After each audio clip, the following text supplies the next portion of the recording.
Hey, man, we got a Club Car DS here. Customer said it ain't firing. I'm gonna show you a quick way to check the firing system.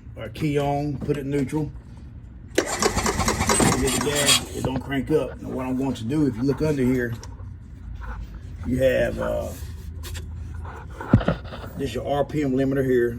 This is your wire that comes from your micro switch, which is in here. That's what kills the fire too. So what we're going to do first is we're going to eliminate that micro switch by unplugging this wire here, which is the white wire coming from the micro switch. And then we're going to hit the gas, see if it fires up. All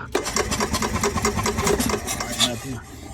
And then under here, there's another wire that goes to the coil, which comes off the RPM limiter.